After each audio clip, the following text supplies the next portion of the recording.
maybe. It's like, maybe it's going to go. Maybe it's going to happen. Oh, okay. Let's see.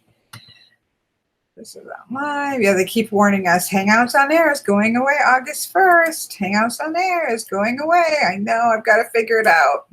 Hi, Jamie and Christina and Hallows End.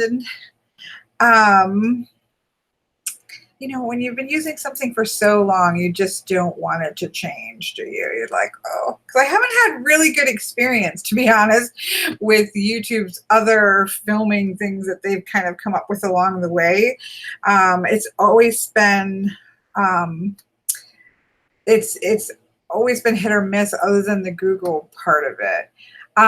Jamie says, what's going away August 1st?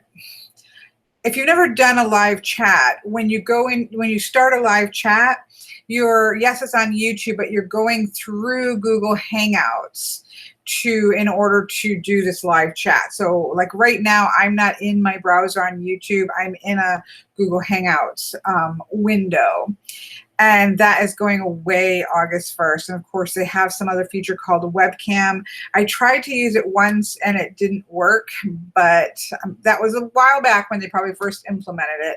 So one of these times I'm just going to have to try it, and not on Saturday, and see how it's going to work, because it's going away August 1st. That's going to come up real quickly in terms of live chats, right?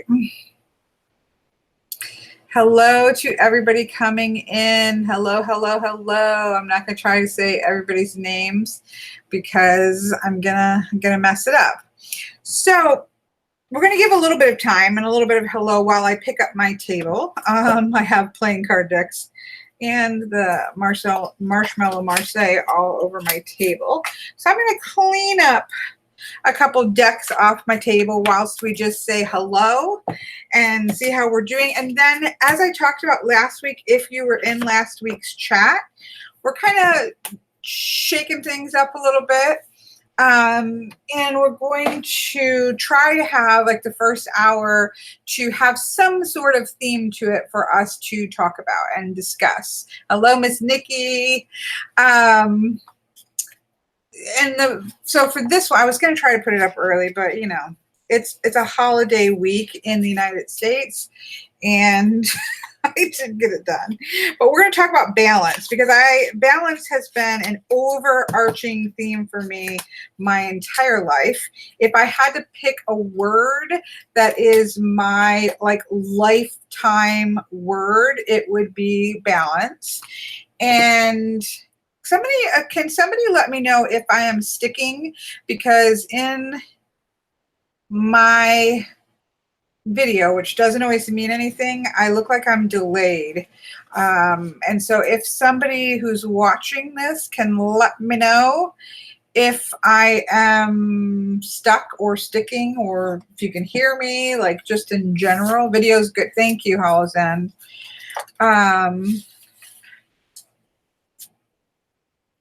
Good. Thank you so much to people giving me the heads up. It just looks funny on my end, and I didn't want to keep babbling if we were having a problem. So bear with me whilst I put away playing cards. I am teaching a playing card divination class, and so I have playing card decks before this. So I have playing card decks everywhere. Good. Hello, everybody coming in. I know this is officially, last week we did stay to a topic. Last week we talked about being human. That was just impromptu, and I'm like, you know, we should do this. I've been thinking about it. I'm like, we should do this as a, you know, on a routine basis. So I'm just giving a couple minutes for people to get in and have any clue what it is that I'm doing while I just pick up stuff that I had, and I just dropped something I don't want Belle to chew. Well, I just clear off my desk a little bit. Quick sidebar. Can anyone recommend a good tarot Facebook group?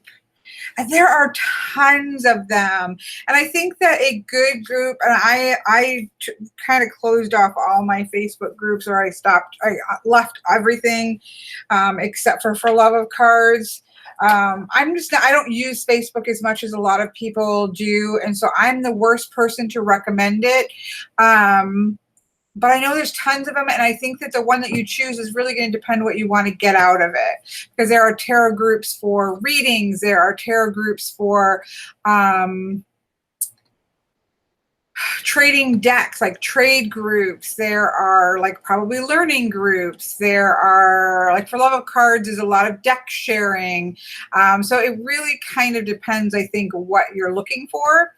But maybe people in the group can help because I'm just not, I don't have any great suggestions for you. So I'm going to go ahead and get us going here. Again, this is, people aren't going to really know what's happening because we don't normally do this. But for the first hour, I'm going to stay a little bit focused and having hopefully a conversation with you all about a specific topic, but not necessarily narrow topic. This is a broad topic. And then the second half will just kind of devolve into we can talk about anything. So that's kind of where we're going to start here. And so, so I appreciate everybody playing along so that we can have a little bit of interesting conversation and then a little bit of just idle chit chat. So the reason that I picked the word topic or the topic balance today is because it is, as I said earlier, this is probably this would be my word of my lifetime. Now, I am a Libra. So I saw there was a tag going on around about, I think it was get to know your witches or something like that. I can't say that exactly. It's not exactly that tag, so don't type that in, but it's something like that. And one of the questions was like, does your sun sign represent you? And if not, like, do your other signs represent you? I thought that was a cool question. And my sun sign does represent me, and especially in the terms of the keyword of balance. I am a Libra, scales in balance. And so wrestling with the idea of balance is very important to me, and it really does inform who I am and how I function very well. But one of the things that I've learned is that it doesn't mean that because I'm a Libra that I'm good at balance. It just means that it's important to me. It's very important to me. And when things are out of whack, it can be very disruptive. So one of the things that I have difficulties with is that because I work from home, I have a very part-time, it was more part-time. Now it's like a very part-time, regular, like mundane job. And then I have, of course, the Truth and Story where I do readings and I teach classes. All of that. So my mundane part-time job is at home doing flyers and things like that for stores, and then for a couple stores that I've done for years and years, and then of course making videos and doing readings because I do them on video format for the most part, or type them up. Teaching my classes, it's over Zoom. Everything that I do is at home, and so what that can mean for me is that things are not balanced because I always feel like I should be doing something. I should be doing something that has something to do with work. And I'll take chunks of breaks and things like that, but I just always feel like I should be. And there's very rarely times in which I completely take a day off where I don't do anything regarding work whatsoever. And so that's been a struggle for me to find that balance where, working from home where it's not like, okay, I'm going to go into work at 8 o'clock and I'm going to leave work at 5 o'clock. It makes it really hard for me to do that. And this week I kind of set my schedule. So July 4th, because I knew I wanted to go to my niece's for a cookout, I just had 2 days off in a row and didn't do anything. I didn't do anything work related. I think I did just a minor couple things that had to be done, but it was literally hardly anything. Excuse me. And it was really great. It was fantastic. But that's something I struggle with. Balance is difficult. The other thing, and so it just got me thinking, of course. So I'm, was just thinking a lot about balance and we're always, I think, struggling to find that balance. I think that we talk a lot about balance in the, whatever kind of world you want to call this, the esoterical, spiritual, divination world. We tend to talk a lot about balance. But one of the things that it made me think about was the fact that there isn't one set thing that balance looks like, right? And I see people who, I think most people will probably say that they really struggle. I know, I can't even remember the last time. By Tara, it's crazy. But I think that a lot of people struggle with balance. I need to find balance. I've got to get better at balance. I have to get balance. And I wonder sometimes if it isn't because we maybe think that balance looks one way and that this is what balance looks like and this is what it looks like all the time. And I think that that's probably, and I have no answers here. I'm just kind of chit-chat with you guys about this conversation about this, but I kind of wonder if that's a misnomer, right? One of the things that I always talk about, and I cannot remember who said it, I believe that, I don't want to say it wrong. I don't know if it's better to not say it at all or to say it wrong. I believe it was Mrs. Kennedy back in the day when I think that the women's rights and things like that were kind of coming into the forefront. And she was asked the question of, can women do everything? And her answer was that yes, women can. I think it's her. If not, we'll just say it's anonymous. Somebody said, yes, women can do anything they want to do, but they can't do it all at the same time. Now, this was obviously a question directly related to women being able to have it all, but I think that it goes for everybody. I think human beings in general, right? Can human beings do whatever it is that they want to do to achieve? Sure, to some degree. I mean, we can't, like, I couldn't say I'm going to become a pop star and just make it happen, even though I might in my head. But I think it goes for all human beings. It doesn't mean we can do it all at the same time. And that really got me through as a mother. So I was a stay-at-home mother. My son was born sick.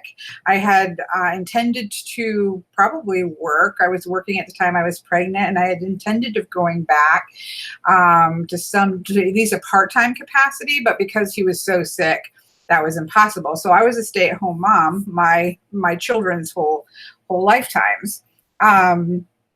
And that was one of the things, that phrase of, yeah, you can do what you want, but you just can't do it right now.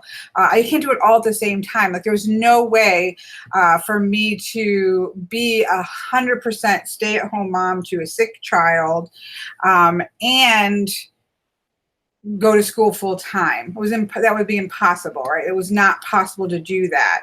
So the compromise was that I had to be a stay-at-home mom because my child really needed me. There was really no other options there.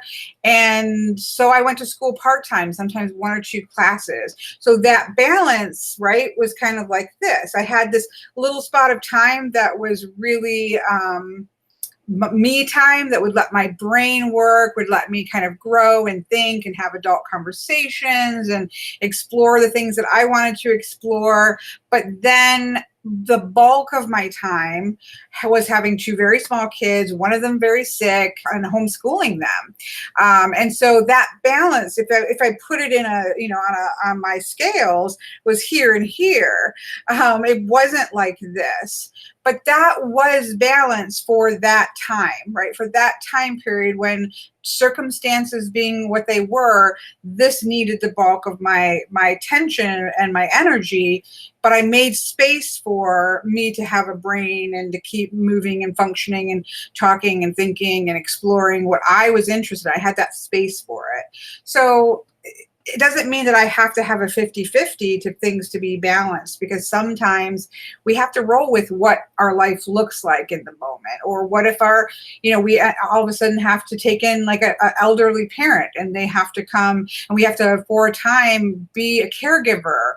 Our balance of me time and entertainment and relaxing and self-care may not look like this. It may not be 50-50. It may be like this, but that's us doing the work to be able to function and be healthy as we can be. It doesn't necessarily mean, because so and then so there might be times of our lives in which we can put a ton of work into self-care and what we're enjoying and what we want to do, what we want to think about. Like I'm in that phase right now.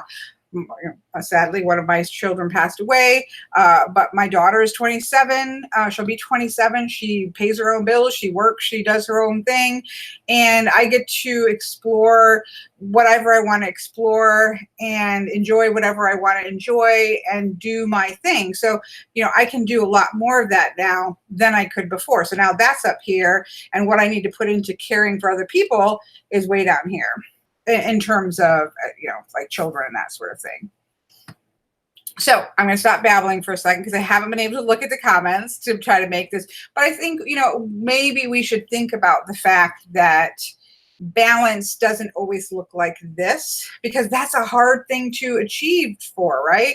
So if when my children were little and my son was really sick and all of that stuff was going on there, if I had tried to achieve, I need to have a balance between my care for others and caring for myself, and it needs to look like 50-50, I would be setting myself up for failure, because it just simply wasn't possible to have the scales be set at 50-50.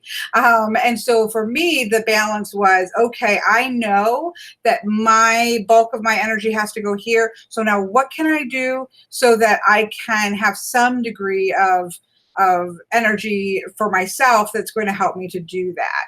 So I think that thinking about balance in a way that doesn't cause you to set yourself up for failure is probably a little bit more helpful for you, and to know that there's a time for everything, right? The song, for everything, turn, turn, turn, there is a season, turn, turn, turn, which is a Bible verse, right? But there's a season for everything.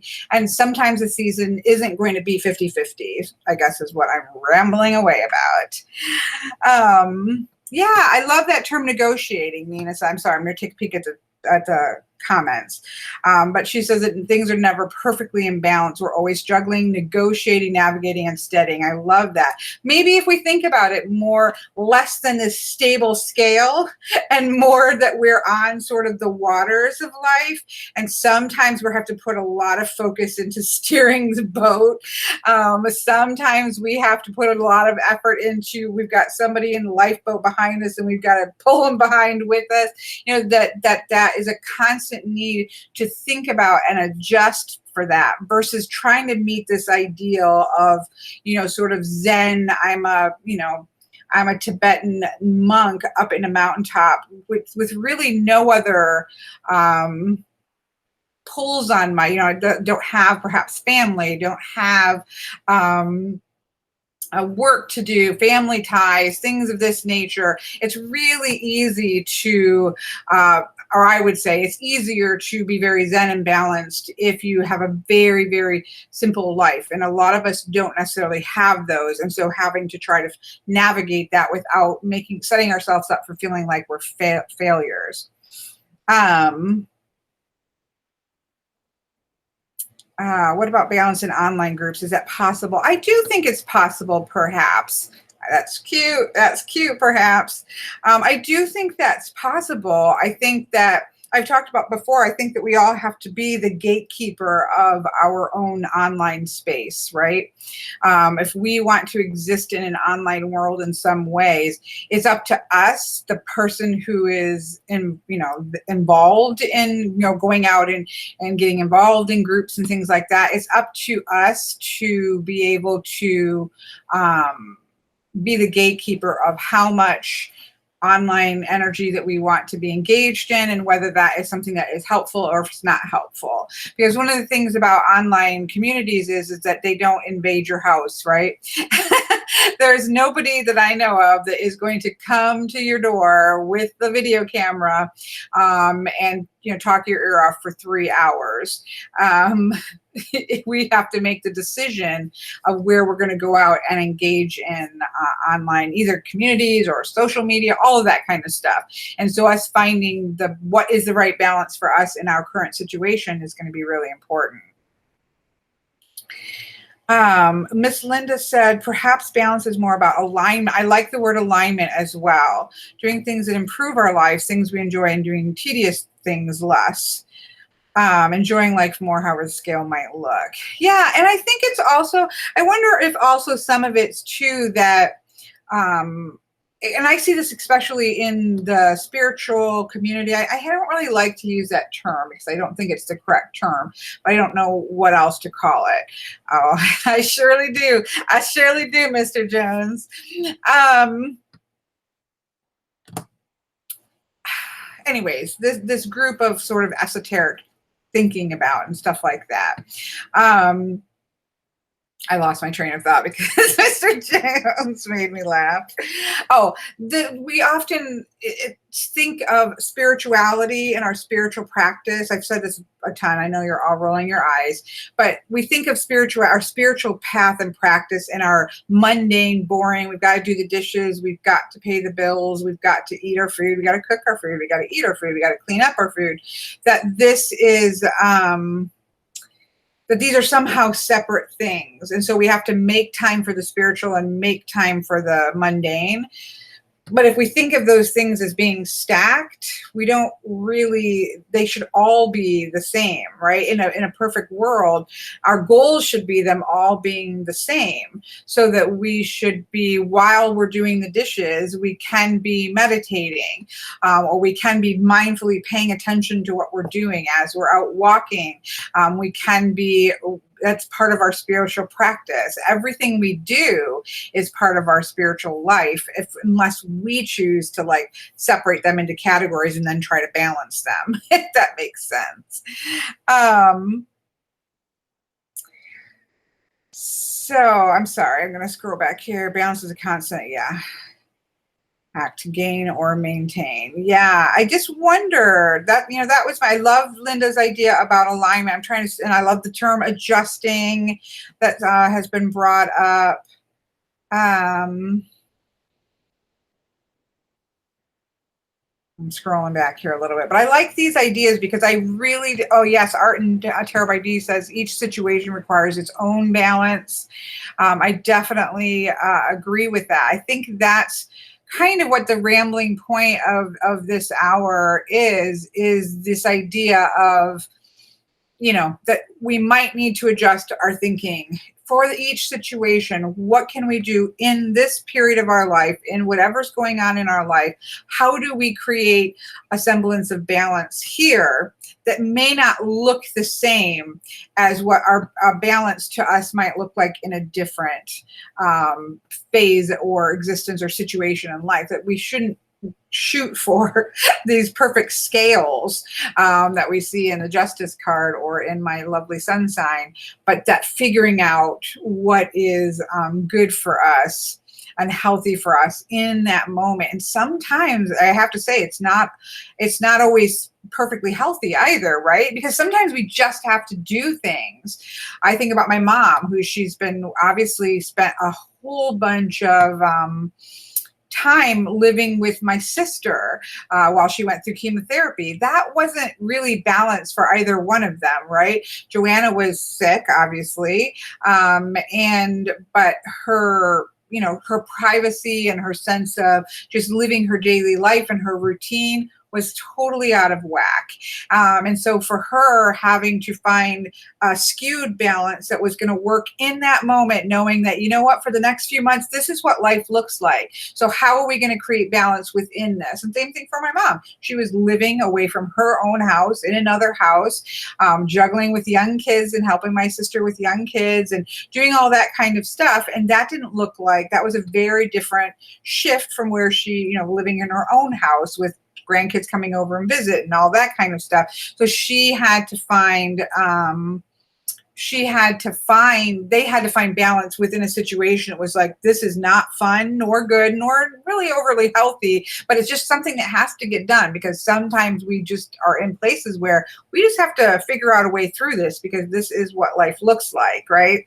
And I think that if we're trying to have this perfect ideal of what it means to be balanced in a 50-50 mindset, we're just asking for frustration. We're asking for feeling like we're failing all the time. We're adding that scramble feeling of trying to grab hold of that kind of balance, versus just saying, how can, in this mode, what does that look like? And it might look like this. It might look like this. It might look like this. It might be like this. It's just like shifting up and down like that. And so kind of moving and rolling and adjusting to circumstances versus scrambling to an ideal maybe of balance. I don't know. I'm just throwing stuff out here and seeing what sticks for you guys, right?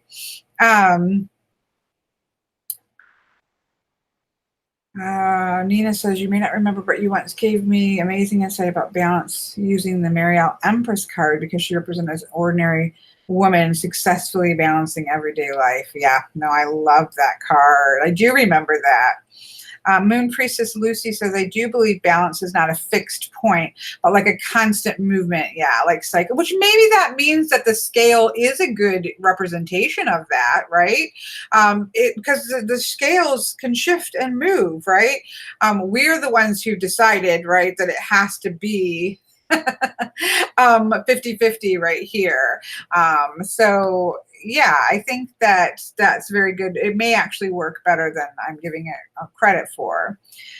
Maintaining balance is like mindfulness. I have to constantly remind myself to live in the moment, and that's what helps me getting overwhelmed lately. Yeah, I do think those things go hand in hand, don't they, Miss Veronica? Because if we are really fully living in the moment and what is needed in that moment, we're probably going to be naturally, right? We're going to be naturally moving in and out of what is needed in that moment, versus kind of stepping back and saying, holy goodness, look at all this stuff that I have to do. I have to do this. I have to do that. This is coming up in 3 weeks. And this is happened 2 weeks ago and it's still bothering me. And we start to like, oh, right? Where if we're just in the moment and dealing with what we need to deal with in the moment, we're going to naturally, our bobber is, naturally going to move up and down as it needs to. I like that.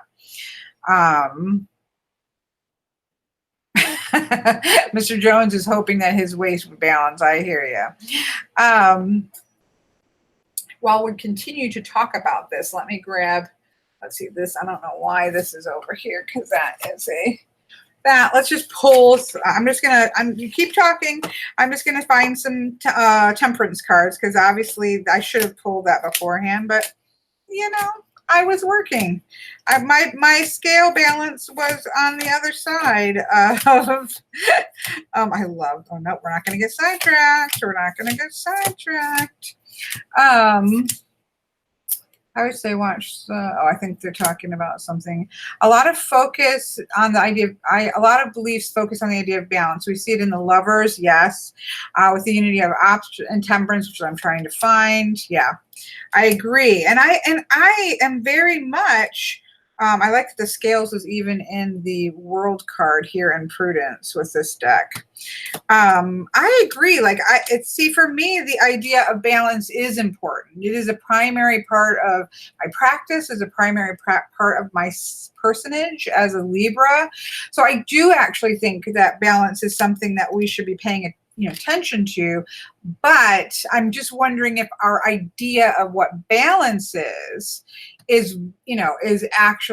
what is skewed, that we can't, in a world in which it isn't a perfect scenario and that we don't all get to very comfortably plan our days exactly as we want, that in different phases of our lives, what that balance might look like might be very different. That's kind of where my brain was going in the conversation. So I do actually find, I believe balance is, why is it like always It's gonna be the last card that I find. It's just the nature of finding cards, is that no matter where you start, it is going to be not. I probably passed it by talking because I don't think it's going to be here. Sorry, folks. Yeah, all the sixes would be really good to pull as well. And then you start to get the balance between the cards, right? So you might see the devil card, but then that would balance out maybe with the magician card. There's different cards you could, but you think about the magician as having complete control of his own power, and think about the devil and where we've abdicated our power away. So tarot itself is all about balance also. But I don't think that tarot asks us to, sorry, the deck that I'm trying unsuccessfully to find the Temperance card is Tarot of the Sevenfold Mysteries, just because it was the first one I grabbed. Let's see what I'm missing here. Loosening up control to some, and for others, they need to step up. Yeah, no, I agree. I love the quote by Barbara Moore, Steampunk Tarot, something about mastery that makes it look easy when it's actually hard work. That's for sure. I have a bullet journal that helps me feel. Yes, my bullet journal keeps me functioning as well, for sure. Apparently I picked well, I love this because this speaks of balance as well. Love that, because you can even go with the twos, right? The twos are talking about balance. Really, a lot of the even numbers are going to have something to do with balance. Now watch. Did I leave it in? No. I don't know. I don't know where it is. I feel like now I'm going to be stubborn instead of just letting it go. If I can't find it here we go. There we go. So we have, this is the Temperance card in Tarot of the Sevenfold Mysteries here. So oftentimes in tarot, I'm going to keep just pulling as we talk. Oftentimes in tarot, or we will see the Temperance card used to be called, or sometimes is still called, the Alchemist, right? Where it's that idea of mixing things in balance, creating something that is stronger. So, for example, I absolutely love the Shadowscape Tarot. Let me find that one, because I often reference this when I get the Temperance card in for readings. I'll often say, go look up this particular card. So let me grab it in this one. Because what I love about this is it shows that the blending of the two is stronger than the one on its own. But I think what we think about, if we're thinking about alchemy, right?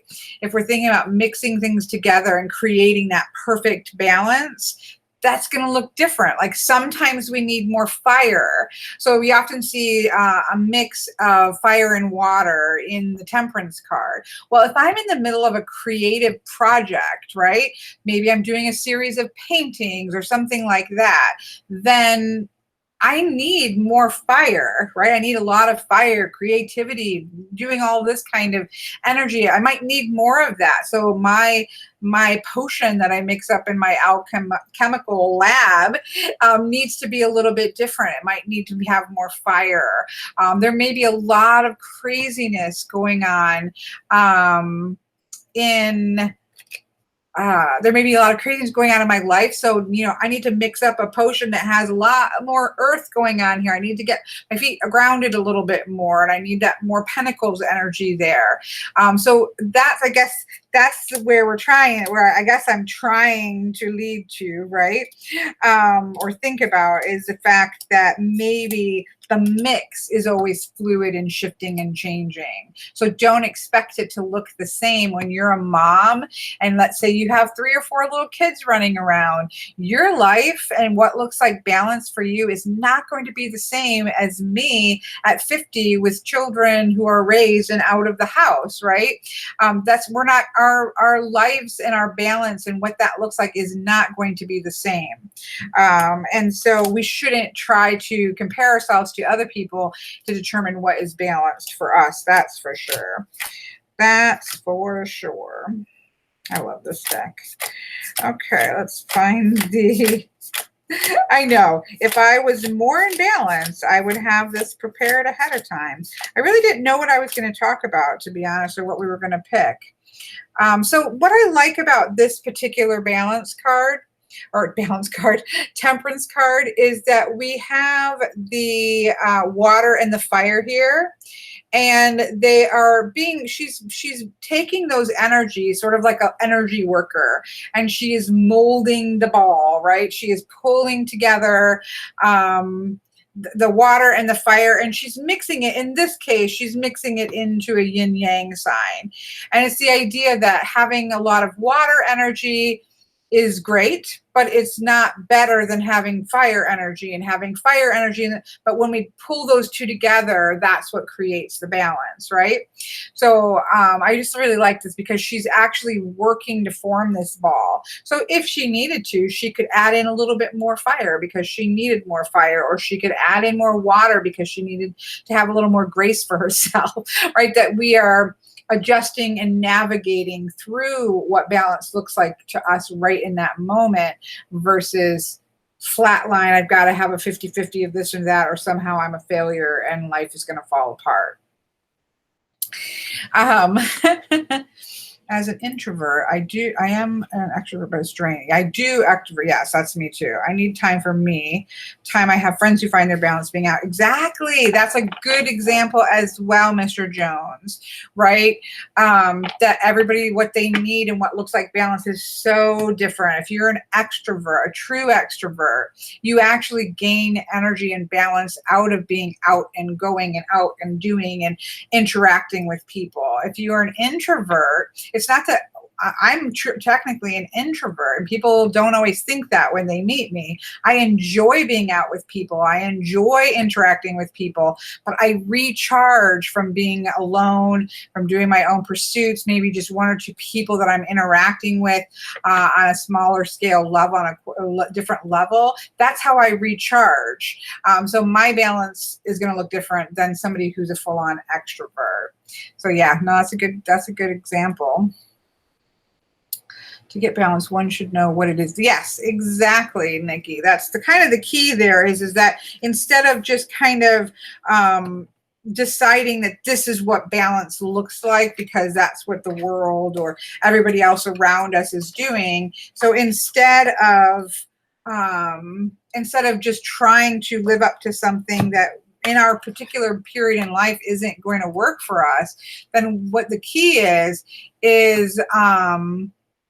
making sure that we know what it means for us in that moment to be balanced, right? And it might change. So next year might look different. And I agree. I think recharge and balance aren't the same words, but I do think they go hand in hand, because it might be balanced for an extrovert to go out in a week. So let's say we're looking at our week to see if it's balanced. An extrovert might be out and about a bunch and having some one-on-one quiet time here, and that'd be really balanced for them, versus an introvert, their needs are different. And so having more space and time for being alone and quiet and recharging is going to look different. So those scales are going to shift here.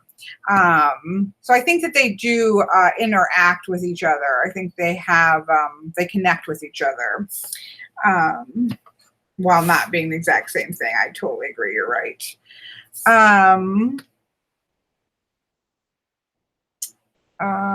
Feels like society as a whole supports balance for extroversion versus introversion.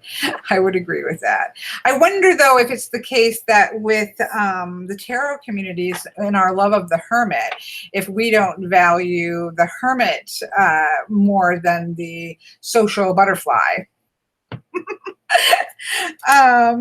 That's possible. That's possible. Again, all of the twos, I think, are really good ones to look at for the idea of balance or out of balance, where you might, with the Two of Pentacles, see that juggling man who's trying to juggle everything and figure out what they can juggle. So the twos, the sixes, again, I think a lot of the even numbers, you're going to see that energy. But let's see if we can find another Whilst we're still talking about it, let's see if we can find another temperance card. Here is a temperance card. Now this one's interesting because this one is balancing between air and water. So we can see water at the bottom and a big fish here. But then we also see the yellow for air and the wings for air at the top. So we have this balance between the mind and the heart, which I think is really beautiful. For me, balance means consciously checking in with how the five elements will show up on a daily basis. I like the idea that it's a daily thing because it can change all the time, right? Yeah, but that's a daily check-in versus saying this is what it should look like all of the time, right? I like that. Yeah, I think it is so different. I think it's much more, but I do think that oh, sorry, thank you. I'm so bad at this. The Chimonet, I know that's not how you say it. The Chimonet Tarot. Excuse me. Three of Swords is out of balance, mind and heart in the Smith Waite ? The threes for me aren't so much about balance. The threes for me are a little bit more about growth. So it's about the growing mind. And then the Rider-Waite-Smith, I think it's just growing out of pain, whereas I think the mind can grow out of many different things. But that's my personal opinion. Oh, sorry. Sorry, Miss Nikki. It is Chimonet. I hear all kinds of ways of saying it. That's how I say it. The thing that this deck does really well, I keep meaning to do a walkthrough because it's one of my favorite decks. But what it does really well, is it out of print? I do not know. I have no clue. I traded this quite a long time ago, or for this, and so I don't know if it's out of print or not. Finding balance in the truth. I like that. I like that, Miss Veronica. Yeah, I don't think you're not going to find it on Amazon. It was always something that was sold. It was an independent produced deck. So whether it's still there, it looks like Integrative Healing says that it is still available on Eden's website. One of the things that it's really good at, and I need to add it to my list to do a walkthrough of, especially now I know it's still available. What it's really good of is, we talked about in the Tarot-thon, my Tarot-thon video, that every tarot card poses a question. And what the Chimonet Tarot, I think, does really well is that it gives you the answer. You almost are seeing what is the answer of the card, which I quite like.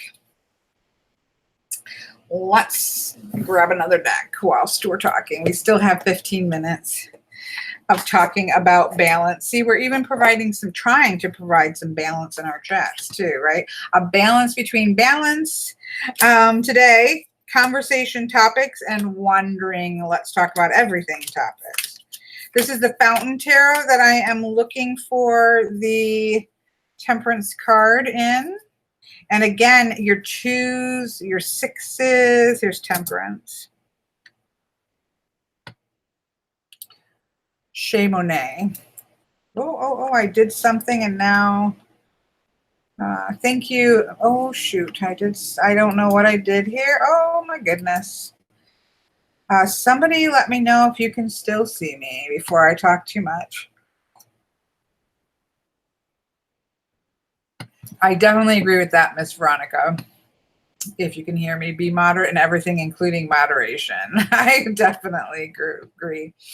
I don't know if anybody can. Oh, net, like a bet. Chimonet. Chimonet. Chimonet. I will probably slaughter it the next time I say it, but I will try to remember. Okay, you can see me. Okay. Here is the Fountain Tarot Temperance card. So he is perfectly balanced between land and water, as well as obviously pouring the water back. And so this is water and earth. That is quite lovely. but I do love it. You get feeling of even the air. So in some degrees, this may be a balance of all of the elements, but physically speaking, he's balanced between earth and water. I don't feel it. Well, to me, it's not. I mean, you've got this down here of water, but this is all earth. We've got the tree. We've got all this earth right here. We've got him being physical, the physicality of him. And then, of course, we have the water. So I feel like this is really balanced between earth and water. But that's how I see it. Again, everybody sees decks differently.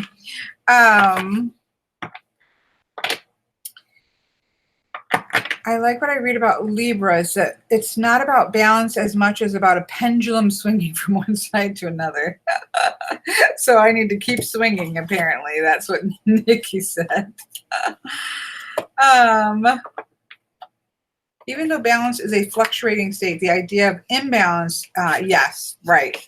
Well, because that's what we're struggling against, right? So when we as a, oh, I'm putting this in the wrong box. I think that when we're talking about, good night, Karen, because she's going to balance her lack of sleep. Good idea. Excellent thinking. Yeah, I mean, the imbalance is the opposite, obviously, of what we're trying to stay away from, is having a strong imbalance that keeps us exhausted if we're having imbalance of sleep. You know, it's not a continued state of being, said Miss Nikki. Sorry, I'm scrolling back up here to see if I've missed anything. I see cow hugging. I'm not sure where some of this has slipped into the next hour of randomness here. Hello, people who are popping in. We are wrapping up. We still have time here. I'm just pulling out random temperance cards because we are just having a chit chat, a conversation. Oh, here we go. Let's grab the Druid Craft. We're just talking about the concept of balance, and whether the fact is that it's probably not static and that we need to be paying more attention to the needs of the moment versus some idealized idea of what balance is supposed to look like. I kind of think that sums up what we've been talking about. And right now I'm looking for just various temperance cards for us to look at while we talk about it. That's also a very good point. Integrative healing said that balance also means the ups and downs are not so extreme, right? So this is really talks, we see this a lot in the Wheel of Fortune, right? I always say this, the Wheel of Fortune, because that's about change and shifts. But if we can ride in the middle, find the balance in the middle of the wheel, the wheel spinning isn't going to be quite so jarring if we can find that balance into the middle of the wheel.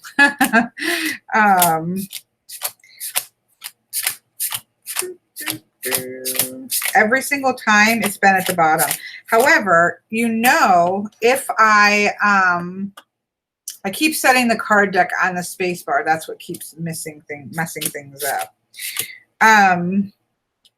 If I were to try to look at from the bottom up, it would, here in this deck, it's called, I cannot pronounce this correctly, the Furlit. I don't speak Gaelic, but it means the alchemist. So we have, I love this one because,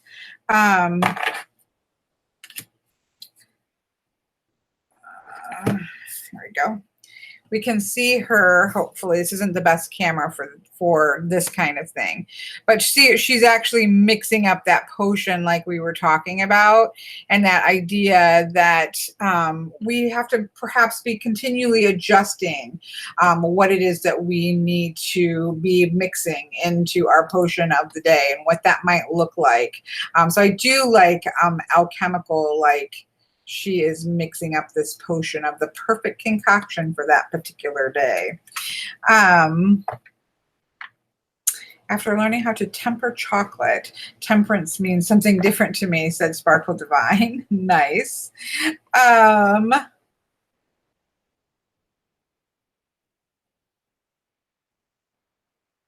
Popping in to say hello, Terry. Hello. That links it. Yeah, I think that a lot of times, I do think the major arcana cards can be, I like Claire's term of balance unto them herself, but in general, because they aren't really all trying to reflect balance, right? They're just trying to reflect a particular state. And so sometimes the balance comes in pairings, if I find in the major arcana, like we talked about, and how you might pair those are different. The Druidcraft does a really good job of showing the movement of the pairs across the major arcana in the Lord and the Lady. But there's different ways in which you can put those pairings together depending on what you're trying to achieve. So obviously some people will pair the Empress and the Emperor together as a kind of obvious pairing. The Magician to me and the Devil, as we talked about, that to me is a real obvious pairing, but it's not what pairing everybody would do. So I think that they're less about being that sense of overall balance, unless it's paired with other things, but they can be balanced in what it is that they're trying to achieve or what they're trying to show. Well, here, because we're going to do this to wrap up this hour, we're going to pick a new card of the week. So while we have this deck out, let's take a look at the Temperance card in the Art of Life and see what that looks like. Bye, Nina. It was good to see you. Okay, so I'm going to find the Temperance card in the Art of Life because then I'm going to go ahead and pull our new card of the week to wrap up our first hour. So if you're just coming in, we're just trying something different and having a topic, some type of theme or a topic for the first hour. And then we can not devolve, that sounds like it's a bad thing, but we can then shift into random chit chat mode for the second hour. So this is the beautiful Temperance card for the Art of Life Tarot. Look at how beautiful she is. So she's sitting on land with her feet in the water, which I love. And the quote here is, "The unlike is joined together, and from differences results the most beautiful harmony." I love this because I like the term it's talking about something specific about the harmony here. But in terms of what we've been talking about, I like this because it says from differences result the most beautiful harmony, meaning that even in the topic of balance and the idea of what balance, we're going to have differences, but in the greater whole of things, we're creating balance. If we're all adjusting our own balance and making our lives balanced, whatever that looks like right here and now, in the grand scheme of things, it's going to make things balanced overall, which I think is really pretty, even though I don't think that's how it was intended to be used, but that's okay. We're allowed to roll with things. So that's really beautiful. That painting is gorgeous. It's called Woman Washing Her Feet in a Brook. Don't you love titles of paintings that are just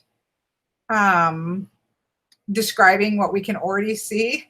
Like, I don't know. Maybe if you've done a ton of paintings, you're tired of naming paintings, but I feel like you could have come up with a different title than Woman Washing Her Feet in a Brook, because we can see that's what's happening here.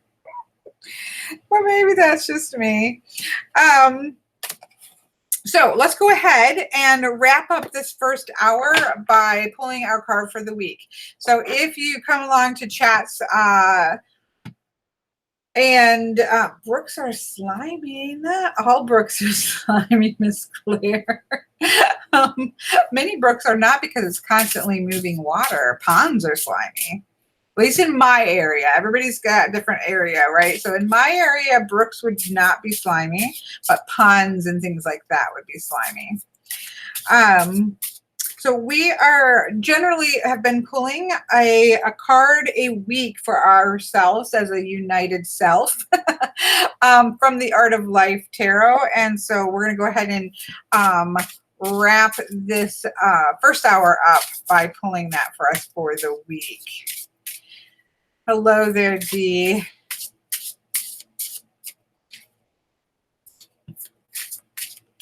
Integrative Heating says, has anyone done the group exercise where you have a ball of yarn, toss it around the group to create a web? Then people leave one by one in the web of, oh, that's really awesome. I have not participated in that, but it sounds fantastic. Because then everybody has to readjust as one leaves and the web adjusts itself.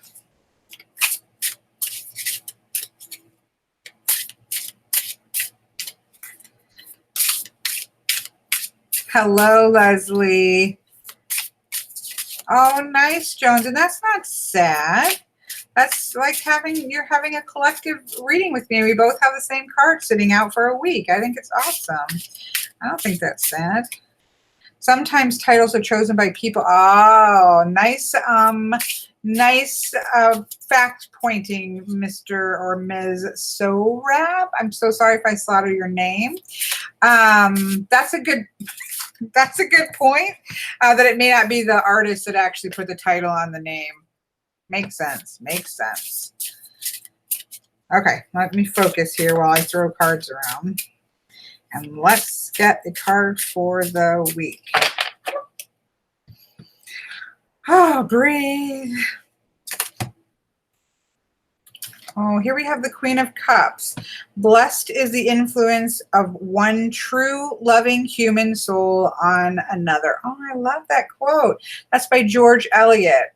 The title of this painting is Breakfast in Bed. Look. How sweet is that? One thing I like about this is that, you know, the care, obviously the mother is there and caring about the child, but then the mother's also in bed, kind of caring for self by just having a relaxing day in bed. So I like this idea of self-nurturing as well as nurturing others. There's a balance to this, the nurturing of this Queen of Cups. It's not nurturing at the expense of self, but that it's balance within in nurturing of self and others. So I love that. So again, the quote is, blessed is the influence of one true loving human soul on another. So what is the power if we are truly loving to one other person, and what is the power that's there and the blessing that we get there? I love that. That's beautiful. So that is our card for this week. So how do we apply that to this week? Well, for me, because we've been talking about balance and because we have this beautiful card here, this is that idea of making sure that we extend that act of lovingness to another human being in balance with how we extend that grace to ourselves, right? So that if we extend the grace of loving, true lovingness, kindness to another person, an equal balance of applying that to ourselves, that is, right? That is this idea of manifesting the Queen of Cups. So this week, we should all be striving to have grace for ourselves and another human being, at least one. So pick a human being and have grace. So this, somebody asked what this was. Sorry, this is not a new deck. This is a deck I can't show you the top because it's got a thing in it. It's called the Art of Life Tarot, and it has a little like easel where you can stick the card in there. And so we've been using this for our card of the week. And it's beautiful. It's got paintings, you know, like paintings that you would find in the museum. I'm pretty sure they're probably mostly all in museums. And then it combines them with quotes. It's really beautiful. So that is the card to sit out and think about this week. Have a little grace for yourself and others. So there it is for the next week. Put that back. That back. Put that back. Mr. Jones has had a week off of work. I'm going to need a lot of Queen of Cups on Monday. Compassion for yourself. Having grace for yourself as you go back into work. So there we go. That kind of wrap, and that's kind of how I'm going to try. Let's just try this for a while. I like it so far, but we've only done it twice. is that we'll just kind of have a topic and then we'll loosen up and talk about ducks and anything else that we want to talk about. It has been the 4th of July weekend or week here in the United States. So I hope everybody had that celebrates the 4th of July or July 4th, however you say that, had a good week. I did. Like I said, I went to my niece's house and we had a cookout. I didn't go to any fireworks, but I can see quite a few fireworks around here up in the sky. I was trying to get back because I always try to get back in time before it gets dark because Isabel does not like fireworks. So I do always try to get back. We had some threats of rain. So I feel like as I was driving home, it wasn't quite dark and they were starting to set the fireworks off a little bit earlier than I expected that they would have. So I was like, oh, I got to get home before. She's not bad, Christina. She's not terrible. So she doesn't go run and hide. She's not like shaking. Like I know some dogs can have problems with the fireworks. So she's not horrible, but she doesn't like them and she prefers to be by me. My brother also, who is a combat vet, he also has trouble with fireworks. So while we're celebrating the independence of the United States, we're sometimes doing so at the expense of poor dogs and the people that made that be able to happen, right?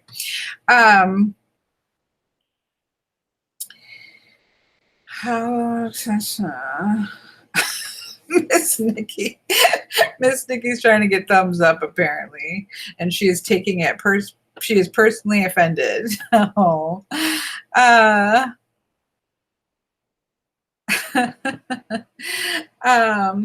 So what is everybody else been up to this week? Obviously, Mr. Jones had a week off. Did anybody else have a week off? Will that security hugging blanket work with? Sorry, I'm going to adjust my bra strap.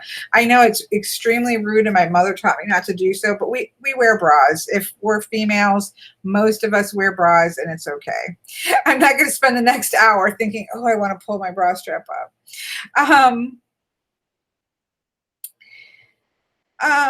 Don't worry, Miss Nikki. It'll be okay. We're not super worried about those things. As people showing up and being here is a thumbs up, right? If they're spending time with us, that means they're enjoying it. So don't worry about it. I saw something. Oh, how are you fine during Mr. Zach is, did the earthquakes happen today I was teaching a playing card chat.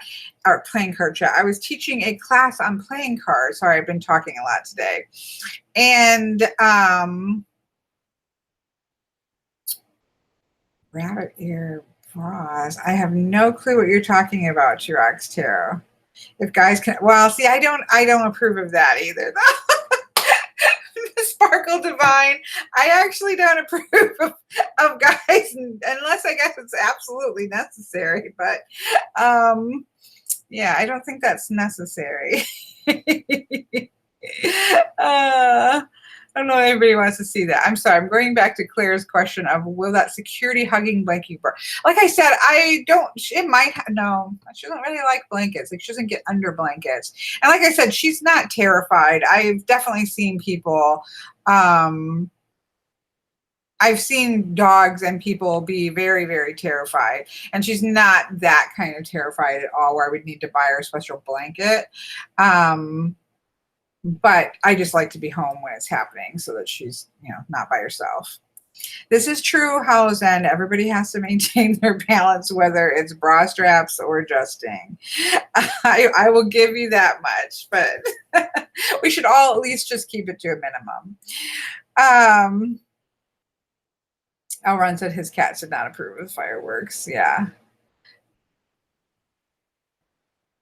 Oh, Sparkle Divine said she felt one from last night all the way in Northern California. I haven't looked anything up on it. Last night I was working and then today I've been working. Excuse me. But I saw but I saw today people were asking whether certain people were okay in California. So I thought maybe something had happened today, not yesterday.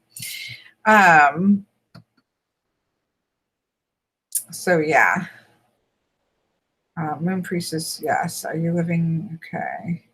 Somebody's living, I think I hate to jump into conversations that I haven't seen the whole thing. I think they're talking about Benabel Wen's second edition of the Secret Keepers Tarot. I think that's what they're talking about. People are obviously getting their, probably everybody has it by now. I'm not sure. I'm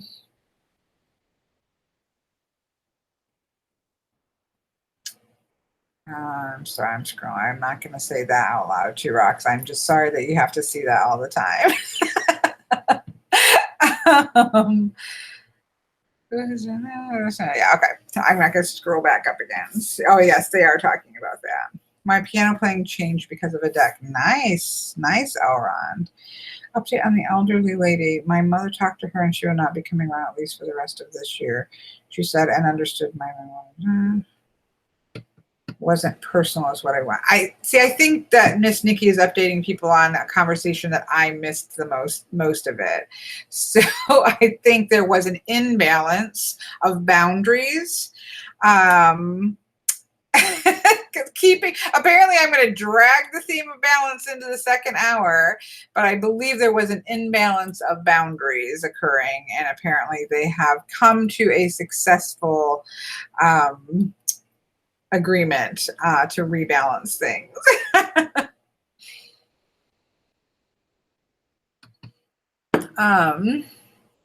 I remember that. I think that conversation was going on last chat. Sorry, my hair is wet. It was pouring rain. I went outside after my class, and it literally, I stepped outside and it was like a downpour. I was voice messaging my friend Bart, and just so we could hear because it was so loud on the car. Although her reply was that Nikki's going into menopause. That's a whole nother conversation when people blame other people's issues on hormones. Although I do also think that sometimes that women use that card too, instead of being responsible for our own behavior. Do you have the first edition? I do have the first edition. I think they're having a separate conversation, so I'm not going to intersect myself into the conversation. I am working on a walkthrough right now for the Yggdrasil Norse divination cards. I got through the preamble, because, I don't make short walkthroughs. Sorry, folks. Probably will never make short walkthroughs. But I got through the preamble about it. I was excited to find it at Barnes & Noble's because I think on Amazon it's still showing up as being a pre-order. But it was sitting on the shelf at Barnes & Noble's, and I had 2 coupons. Well, I have one, so you have a membership which gives you 10% off, and then I had another coupon on top of the 10% off. Sometimes that ends up being cheaper than Amazon, and sometimes not.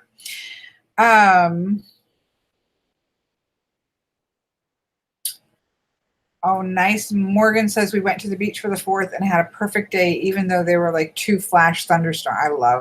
I love thunderstorms.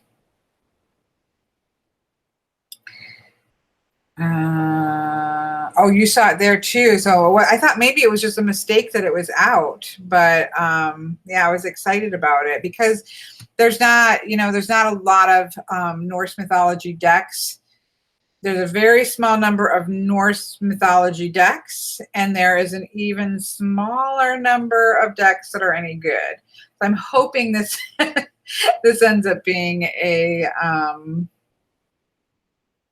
good one.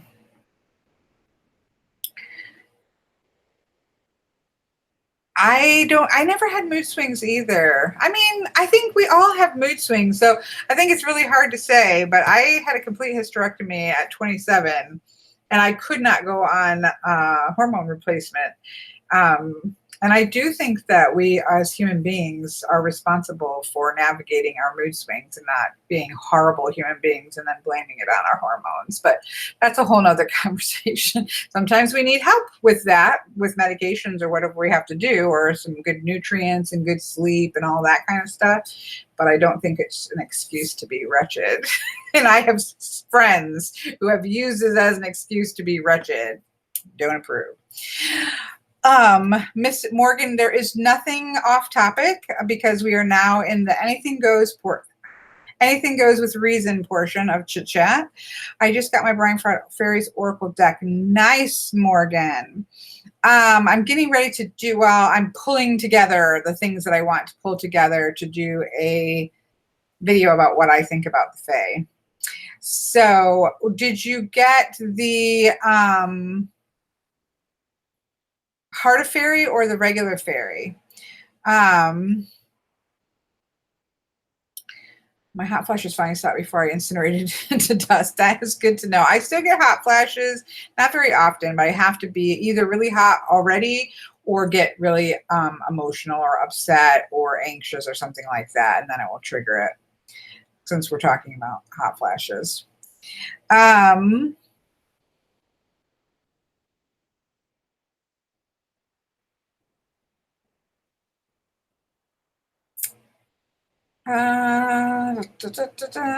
think you're talking about wish list of decks. The only decks, let's see, what decks do I have coming? I still have Kickstarters from last year coming. We just got an update on the Majestic Earth, which is my most waited for deck of 2019. I'm very excited about it. And that one is at the point where it just has to pass inspection, and I think it failed one inspection. Just the print run wasn't done, and then the second print run had glue on the boxes, so they had to clean that up, and so now it's in the third inspection that it's waiting for. Lightseer's Tarot, I'm waiting for that one. She has, so it's just the process of mailing it out. So mine hasn't been mailed out yet.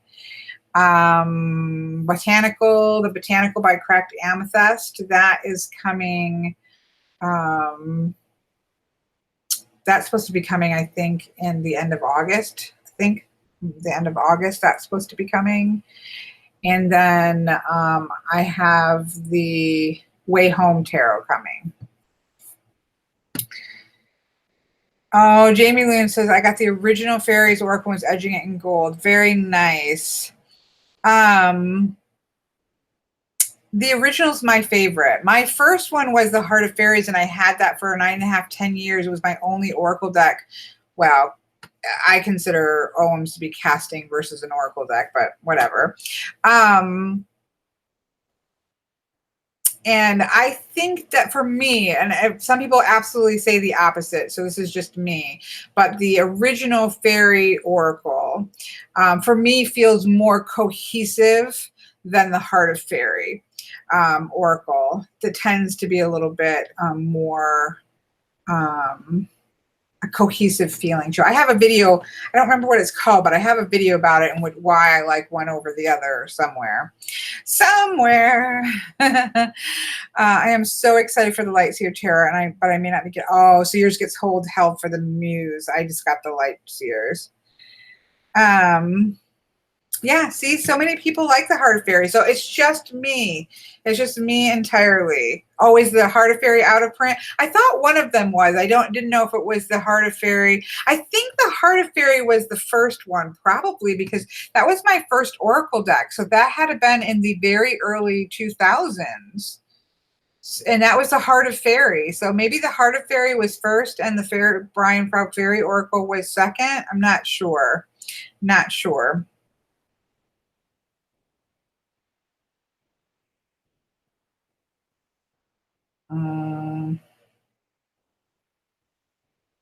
Oh, you prefer it to the Heart of Fairy? Yeah, I do too.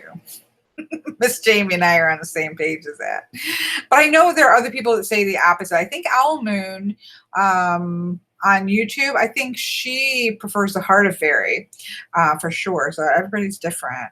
The Heart of Fairy goes for 75. Oh, okay, so it's out of print. But the regular fairy, no, it was Brian. Ravensong, she knows Dex. She says the fairies was first. So is the regular fairy one out of print as well? Or can you still get that one? People are checking, and apparently edging them and waiting to open them. Oh, Miss Ossette, you were I didn't see you not sneak in, but waltz in. She said that brick and mortar get them early. Okay, I did not realize that. So she has them at her shop. I knew that Miss Ossette had it because I had seen it on Facebook, and but that's the only one I've seen anybody showing it. So I thought maybe they'd messed up. Miss Kaleidoscope snuck in as well. Are you coloring anything, Miss Kaleidoscope?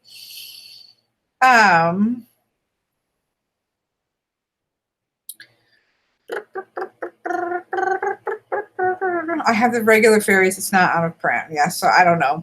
Your guys are on your own with the fairy decks. We're talking about Brian Froud's Heart of Fairy and just Fairy Oracle. There are two of them. They were compiled by different people, and I feel like they were compiled differently.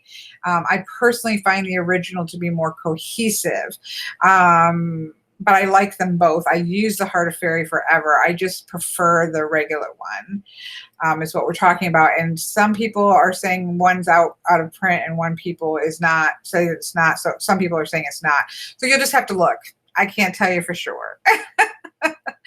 Tar Apple says what new Oracle, Tar Apple? Oh, I see. Morgan's waiting because she wants to film it. I see. The original definitely has a better book, I feel, as well, Jamie. But I got to pull them both out because like I said, I want to do. There's a new Brian Froud book or Oracle. I did not know that. Tar Apple is released. Oh, it's the, so which one is it? I'm so sorry, Tar Apple, because you probably already said this and I missed it. But which one is being redone? The Heart of Fairy? Well, there's two. There's a Heart of Fairy and then there's a Fairies Oracle. I wonder which one. Sorab says, I'm so sorry. Please forgive me if I am messing your name up. How is the process of your Oracle cards creations? Well, my first Oracle deck turned into a casting system. So now I'm working on a different Oracle deck that I'm trying to pull together. So I've only done a few of the images, but it's going to be, I'm still pulling it together. So I have a few images. For me, it's going to be about rising up and sinking down, some kind of energy, kind of healing-y work. I'm not sure. It's trying to form itself. It's trying to find form. But thank you for asking. If I can figure it out, I will definitely let you know exactly what it is. I think they're talking about diets and things. I have no clue the conversation there. I gotta go back. Oh, Ms. Tarpo's checking to see which one. Thank you. You didn't have to do that, but I appreciate it. I'll definitely look it up. I'm having a problem finding or following. There's something talking still about the SKT, the Secret Keepers, and then there's a conversation about food and dieting, I believe, and perhaps some vegetarianism, because I saw the word pescatarian, which is somebody who just eats fish. They don't eat other kinds of meat. But I can't follow. I know, don't eat the fairy food. The Fairies Oracle is in stock in the UK at least. So that's the Fairies Oracle. So I think it sounds like it's the Heart of Fairy that's out of print.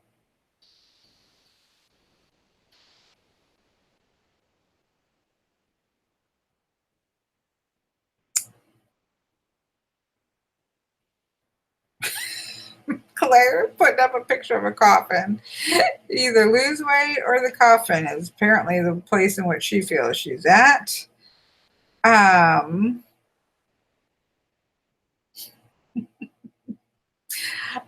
What is the shimmer bloom? A couple people have said, okay, are you trying to get it to do? Like, I think there's a problem perhaps with the emojis. I'm not sure. Oh, it is on the US too. So it must be the Heart of Fairy. Again, I had the Heart of Fairy back in early 2000s, probably when it first came out. I want to say, I don't know exactly, but I have to say, I don't know when that one came out, but I probably soon after it came out, I had it. Oh, it's the Arthur Rackham that's being released with cleaned up images. Interesting.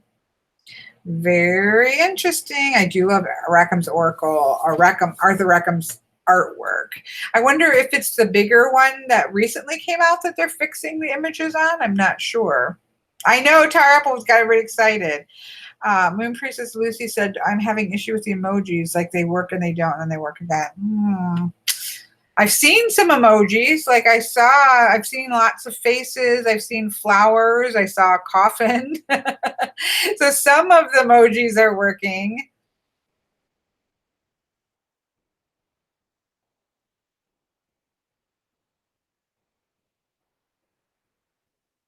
I can't even follow.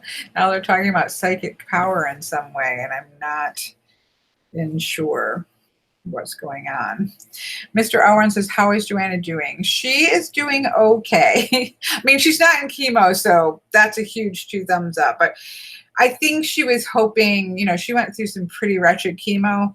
And I think that she was hoping that it would just kind of be quickly back to feeling normal, but her stomach has not adjusted yet. Of course, she just had a full hysterectomy and obviously surgery on the tumor site. So I think she has a higher expectation than she should be. So she's doing good. I think next week, I could be wrong, where she's going in for the back to the oncologist to start setting up when the radiation is going to start. But thank you for asking. I think she needs to have some grace for herself. I keep telling her, like, your body just went through a wretched amount of chemicals being flooded through your whole body for all that time, and your body is not going to just jump back and be normal again. So that's just going to take time. I've heard that it can take a couple years for exhaustion even to come back in, and to go away, and that's stuff that's going to it's a wretched cure. I mean, we're not going to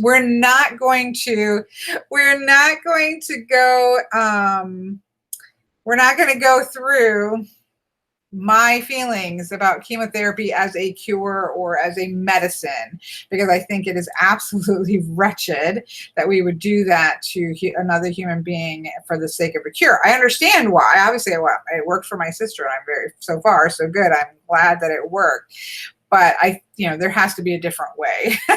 They need to figure out a different way, because I think at some point they're going to look back at that and say, well, whoa, that we used that. I know one of her doctors even categorized chemo as a medicine, as a race between killing the cancer versus killing the person. I mean, it's just wretched. Anyways, we shall not go there. We shall not go any further, or I will dig into this. I will soapbox really strong, but it keeps people alive, so what can you say? But I do agree it's barbaric. Catherine, or Kathy, I'm called you Catherine, sorry. But my point being is that it is really wretched, and you are flooding your body with horrible things, and now we're going to put radiation into your body, and so your body's going to take time, and so she has to have grace for herself. The good news is that she is getting better. After surgery, she's cancer free, but she still has to have radiation. So we are thrilled, but she just doesn't feel good yet, and she expected, I think, that she would feel good, but poison, yeah, that's good. That's what I was trying to think of it. Um, Lots of links here. Oh, apparently, I think Mr. Jones is still trying. Yes, we are definitely grateful. That's the thing. It's one of those terrible things in which you are grateful, but at the same time, you're horrified at what you have to do for it. It is really terrible. So apparently it is the Heart of Fairy that is out of print.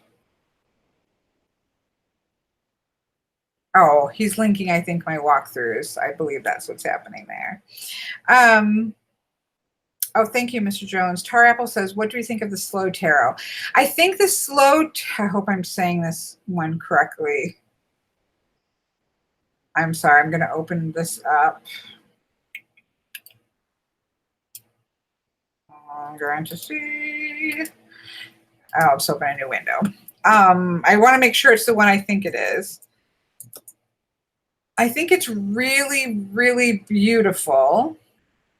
If it's the one I'm thinking of. I'm on the fence about whether or not I would be ordering it. But that is,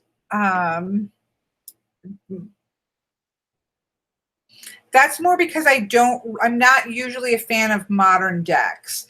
Not that I'm not a fan of looking at them, because I've watched walkthroughs, and so I am a very big fan of the art and exploring it, but it's not generally my cup of tea. This one is, yes, is what I'm thinking of. It's really beautiful.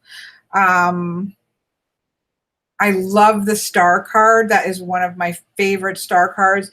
There's a woman who looks like she's standing in a ship and the storm is happening, and she has one of those navigation compasses, which I always think about with the star card.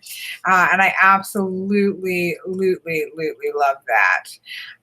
My friend Larissa from the Bard's Lament had kind of done a walkthrough of ones that I would to see, because what I would find problematic and not problematic about it.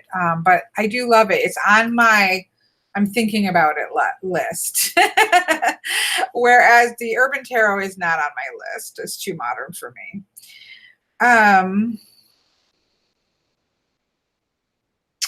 Nikki says she brought the Heart of Fairy for $10. Nice. But that was 3 years ago. I have the slow tarot, but it's not unused so far in a box. It's quite diverse. Yeah, it looks like it's diverse. Yeah, a lot of people love the Urban Tarot. Or am I thinking of the new? Is there a new? I could be. See, I wish that I wouldn't. I have to be careful of because I mix up decks sometimes of what people are talking about. There's one that's at the. It's even at Barnes and Nobles, and I was surprised because it's actually an indie deck, I think. No, I don't think that I'm thinking of a different one. It's like the new something tarot. But anyways, my general thing is that for the most part, yeah. See, like with this Urban Tarot, where one of the cards has a guy sitting on a toilet with a cigarette, like that just doesn't do anything for me.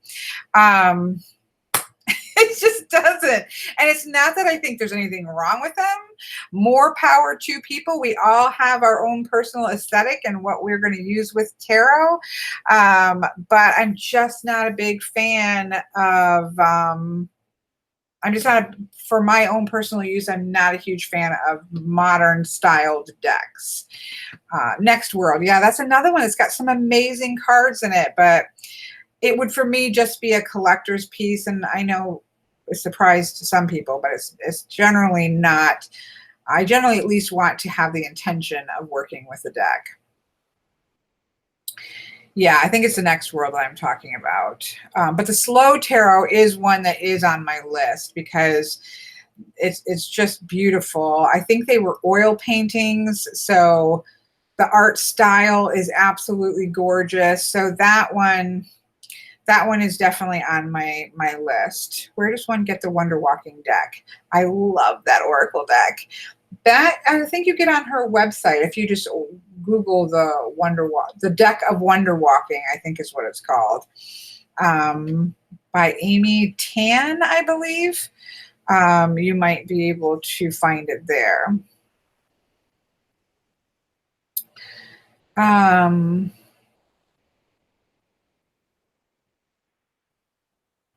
I'm trying to scroll back here because somebody asked me a question about some kind of abandoned oracle. Miss Christina says, am I getting the abandoned oracle? If it's Patrick Valenza, the answer is probably not, to be honest. The only Patrick Valenza deck that I absolutely love is the Mildred Payne. I know I shock everybody, and I know that people are horrified. Yeah, no. No, that's very Deviant Moon, and no. The twins, oh, and even the I one, no. No. Nope. Sorry, folks. I know that people, Amy Wan, is it Amy Wan? I think it's Amy T. Wan, is because I think I always see a T there. I'm just not a Patrick. I am a fan. I just have to be very careful because this is what I truly believe. I am a fan of Patrick Valenza because I think he's an extremely artistic and creative individual. I absolutely love the Mildred Payne. I have bought every single edition and expansion, and I will continue probably to do, not all the editions, but I filled up one and I bought the new one with the backs. I love them, but I'm just not a personal use fan of any of the Deviant Moons type decks. For me, it has nothing to do with darkness, Mr. Jones. I do have dark decks. I actually don't believe decks need to be light or dark. I think decks should be a little neutral. So for me, it's just that I don't like the art style of the that abnormal, weirdly morphed and things like that. It just doesn't appeal to me. It doesn't make me want to pick it up and use it. I certainly wouldn't use it with clients. That's me personally. So it's just not my thing, but I love the Mildred Payne. Love the Mildred Payne. So thankfully we don't all like the same decks, right? Yeah, I know. There's a lot. I would say more people love Patrick Valenza than don't. But I am just not a fan of it for myself. I started trying years ago. Yes, I agree. I agree, Miss Kaleidoscope. What do you say about the Empress in the Slow Tarot? You know, oh wait, the Empress. I was thinking of I think people point to Devil Went Out, that one. I can't picture. I don't have the Slow Tarot. I have looked at the cards, but I can't picture the Empress, so I'm not going to speak of it because she was talking to Miss Osset, not to me. I'm sorry. Yoda, if no authentic deck exists that is based solely on the ancient Egyptian deck, well, I think that the concept of an ancient Egyptian deck that it's based on is just a rumor or a myth, or it is a creation story of the tarot. We certainly don't have any indication that that is actually the case. So you might have to make your own, which is fine. Maybe you're going to come up with something amazing.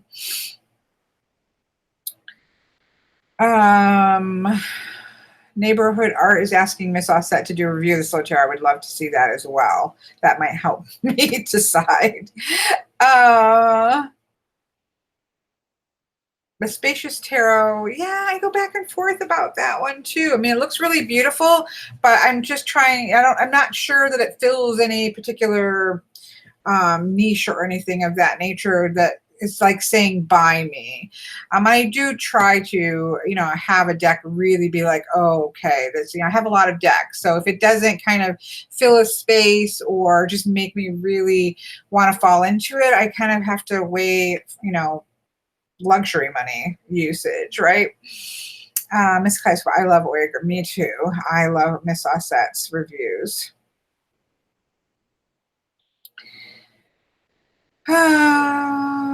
Yes, I think everybody is saying, please make an please make a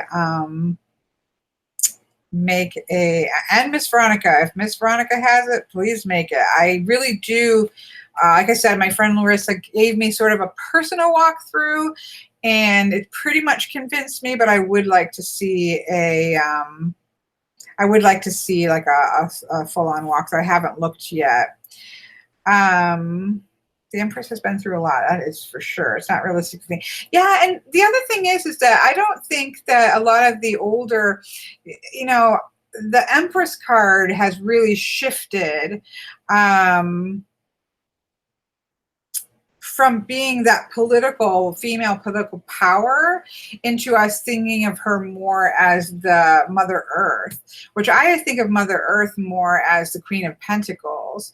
So, and very often the Empress looks very stern because she's got the ruler, she's got a lot of power and a lot of responsibilities on her shoulders. So I don't necessarily think that the Empress needs to look like happy or even loving, to be honest, just the way that I see the Empress. I don't think she necessarily has to be. I think there's been a morphing between the Empress as that feminine ruler to coincide with the male ruler of the Emperor. And it's kind of morphed between that and the Queen of Pentacles for me. Anyways, I haven't seen the card, so I am just totally just rambling. Just ignore the ramble there. That was just kind of my thoughts on something that I know nothing about. I mean, I know about the Empress, but I don't know about this particular Empress. Motherhood is depleting. Yeah, it's exhausting. There are many times in which a mother is not looking too happy, right? Let's see. Somebody asked me a question about the Prism Tarot, which I'm so excited about. It's very minimalist, but not like, Sparkle Divine says, I did an Instagram on the Prism Tarot. So the creator of the Prism Tarot, if you look on Instagram, I think it's just doing a fantastic job of kind of putting out card by card, having people and just random people on Instagram that are interested in the deck, hosting one of the cards and sort of doing a write-up of what they get out of it. I really like what they're doing. I think it's really smart and fun, but the deck is just full of color and movement. It's definitely a pip, what I would call a pip deck in terms of the fact that it is not got people or anything in it, but it is extremely expressive in the use of color. It's all based on color combinations. So I, of course, am really psyched about it. Very psyched about it. I agree, Zach. I mean, I think it's smart. And that's the thing I like about, same thing with Patrick Valenza, like his marketing of the Mildred Payne, I personally think is brilliant. It's fun and it's brilliant. It doesn't feel like a gimmick because there just is a lot of joy behind it, and it's fantastic. And I feel the same way with the Prism deck. And plus, you just know me, I love pip decks, but this is a pip deck that is so expressive. The use of color in it and the color movement, combinations of color, I just think it's brilliant and fresh. It's fresh. I just love it. I'm excited about it. I don't know if there's any kind of expected date on that at all.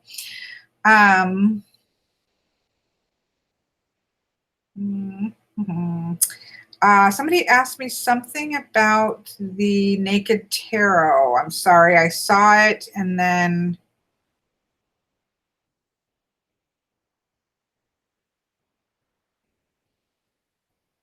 I'm sorry.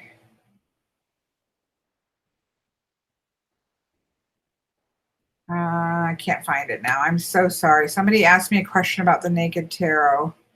So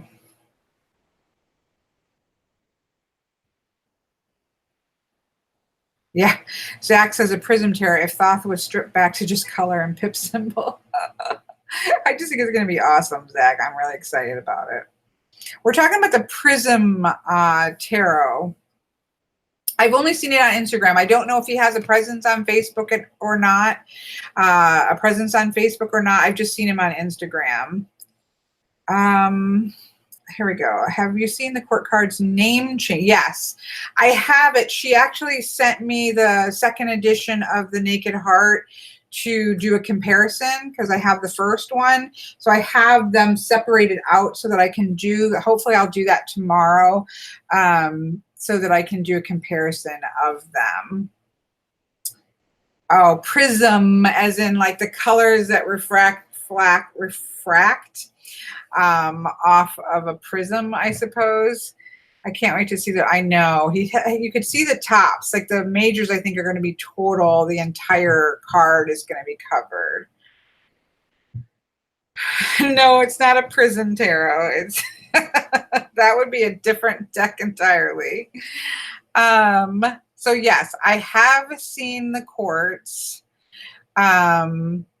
I know, Miss Nikki. I feel like the second half of the hour, I feel like I'm watching a lot of different conversations in which I can't grab a hold of any. I'm just grabbing little bits of pieces. I'm just kind of like, I apologize because I feel like, yeah, that's what I kind of feel like what I'm doing. I know, all orange, black, and white stripes, exactly. It's not, this time it's not as much squirrel, Miss Sparkle Divine, so much as it is trying to see, okay, what's something that I can grab without grabbing into a conversation that I just have no clue. And Claire needs a bourbon. So yes, we've been talking about the prism tarot. I saw it on Instagram. I think somebody might have linked it to me and said, have you seen this? Because they know how much I obviously love the idea of color. I love it. I know not everybody's going to, but for me, it's very similar to what I was attempting with my Lenormand deck, was this idea, we don't even need images, we just need to step back into kind of color and the movement of color, representing energy through the movement of color. And so if you look back in his Instagram, he's not had it very long, but you can see where there are color groupings and then the ways that those color grouping mix. So it's very intentional, even though it's very free form looking. So for me, it's my jam, but it's not going to be everybody's. Yeah, exactly, Miss Nikki. Just random. There's a lot of different threads, so I'm trying to follow them and not jump in on other people's conversations the wrong way, which happens to me sometimes. So yes to the Naked Heart. I have the things so I compare them. I will try to get that done tomorrow. It won't get done today because I'm doing the Yggdrasil Norse divination cards is on my table right this very moment. I have the beginning part done, and so I have to finish that today, so it won't be till tomorrow, but I'll try to. It won't take long because that's just a comparison. So yeah, my real world deck I want is the guy in tarot says more. I'm just kind of scrolling back to see if I can find anything. Okay.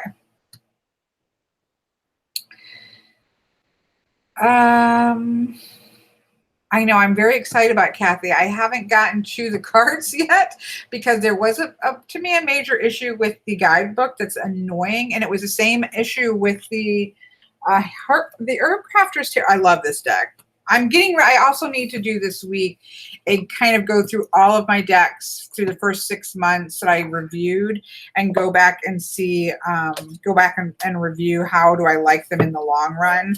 So I probably will try to get that done this week as well because we're now into July.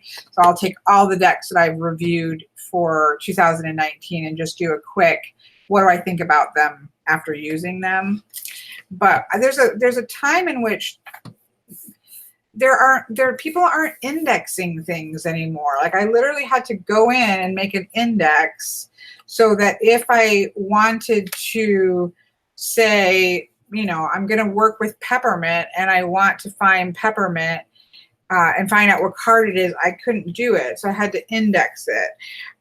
There's no indexing there. And then on the Yggdrasil one, there's no way you can even find the cards. because it's in their suits. There's 9 cards for each of the 9 worlds, but the cards are not numbered. So you would literally have to look through the entire book to try to find, unless you just happen to know what world it was in, you would have to dig through the entire book to find it. So then I had to make myself an index before I even did the walkthrough on the Yggdrasil. I had to just make an index so I could find them. I don't understand it. It makes it harder. I shouldn't have to sit down and make an index or anything like that before I even take the cards out of the box. It's a pet peeve of mine. If you haven't noticed, as I stepped back onto my soapbox, it's a pet peeve. Unless the cards are either numbered so I can quickly find them, or alphabetized so that I can quickly find them, that's fine. But if neither one of those is the case, you need to have an index. That's not an excuse. That's not a valid reason. Somebody used that for another deck, Miss Nikki. I can't remember which one. But that to me, no. Have an index so that I can find it, especially for this type of deck where you might want to find the myth or the story behind it. You may not know all 81 of them. I've read a lot of Norse mythology. I've read the Poetic Edda. I've read the Prose Edda, but that doesn't mean I wouldn't know all 81 of those people or remember what they were supposed to do. Anyways. Soapbox. Miss Oya's girl, Miss Osset said I put the page numbers on the bottom of the card. You have to do something, don't you, Miss Osset?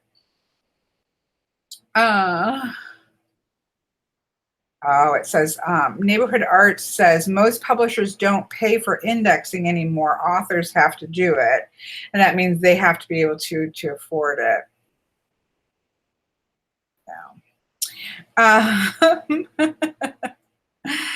Yes, I love him. I'm going to definitely link to him.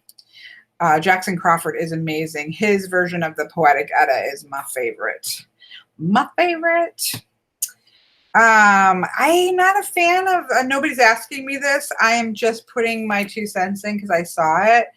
I don't like the light borders of the new 3rd edition Darkness of Light. And you all know Darkness of Light has not left my table since I got that deck. I have to say that's probably the longest running deck that hasn't left my reading table. And I love that deck. And it's probably one of my favorite Rider-Waite-Smith version decks. And I don't like the light borders. They put white borders on it, and in my opinion, it doesn't really work. So I'm glad. I'm perfectly happy with I have the 1st and the 2nd edition, so I'll stay there.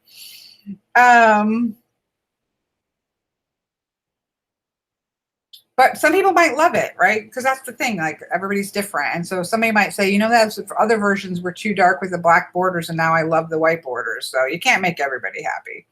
That's for sure.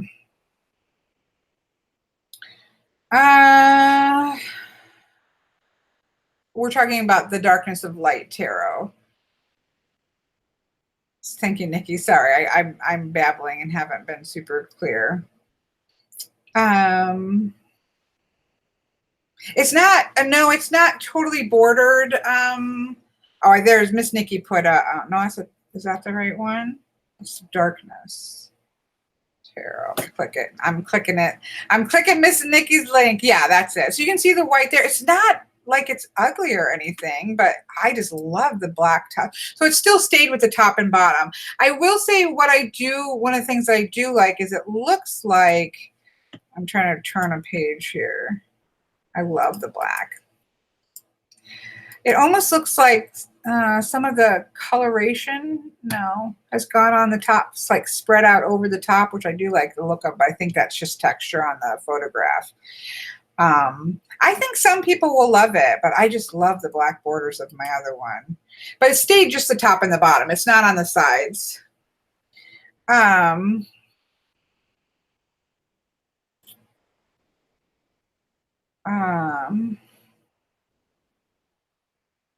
have to say I like the little black balls with the number in it. I think that looks pretty cool. I bought a boogered, boogered borderless copy when the creator is getting rid of them. Only the box was dinged. That is hilarious. Miss Us said a boogered version. I have not heard boogered used that way. Yeah, the top doesn't look too bad, Jamie Loom. I have to say, maybe you could get that and just cut the bottom off. Goodbye, integrative healing. We're going to be running to, which could be nice, you know, having the lightness of dark instead of the darkness of light. I like that neighborhood arts. I'm guessing some people are going to love it. It's just not mine. It's just not for me because I just love the black so much. Because for me, the darkness of light tarot is about those spots of light. And so I feel like they really stand out in the darkness. No, I'm going to do it. I was just thinking it.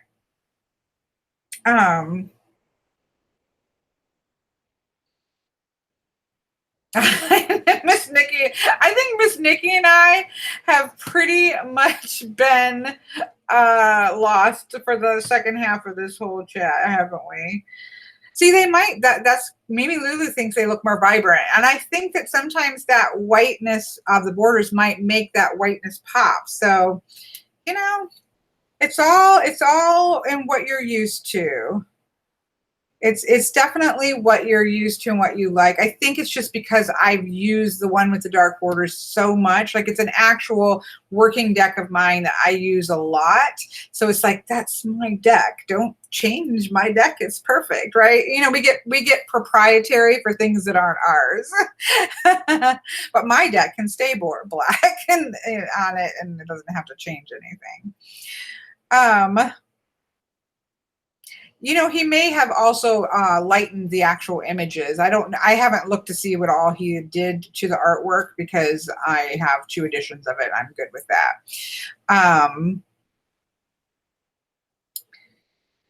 Yoda says, how many cards are most modern? Tarot decks have 78 cards. It's based off of a playing card, a game that you can play in playing cards, Taroka. I'm sure I'm saying that incorrectly. And so you have 56 minor arcana and 21 major arcana plus the Fool. I like the 2nd edition. Gail, do you not like the 2nd edition cardstock? I actually do. Don't hammer Miss Kaleidoscope. Miss Kaleidoscope is my Swedish sister. Back in another lifetime.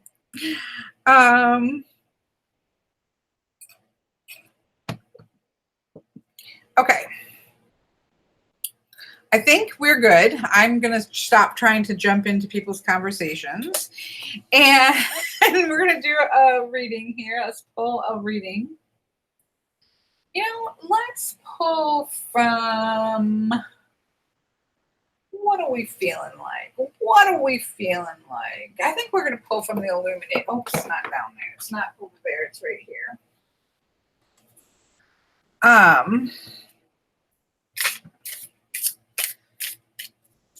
You haven't lived until you've been accidentally hammered in the chat. You weren't just hammered, Zach. I banned you. Remember that? I think he was the first person I totally accidentally banned. And the worst thing is I could not figure out how to unban him. It's not as easy as you would think to try to unban. Now you can just go back and click it. The little things, I think there's a way to do it. But at the time, this was a couple of years ago, and I had no clue how to get him unbanned, and I felt so terrible. Oh, yeah, I felt really bad, and I couldn't figure out how to do it. I was panicked. Poor Zach.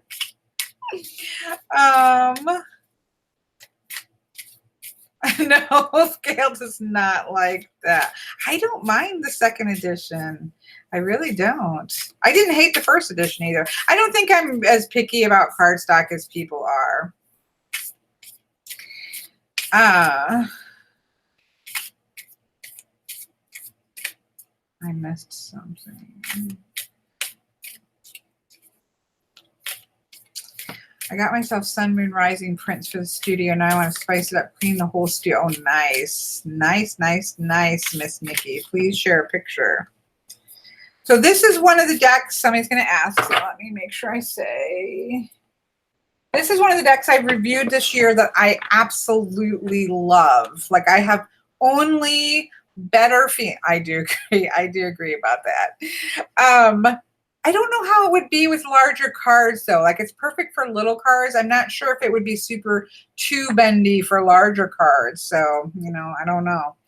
Anyways, this is the Illuminated Earth Oracle.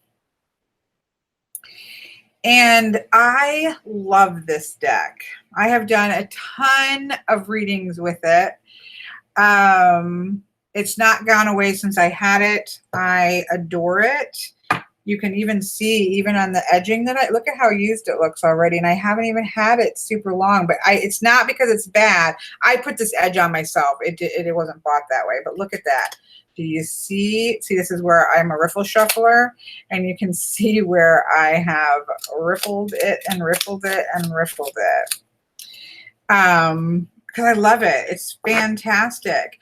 What I like about this deck is that I think it really taps into the bigger motions, and it's less about whether energy is positive or negative energy. It's just about the fact that it's about bigger energy movements that we don't categorize as positive or negative. It's just what's going on. If the world is having a hurricane, right, it's not something we can fight against or categorize as evil. It's just what it is, right? It's just what's happening, and what are you going to do to work with it, right? What are you going to do?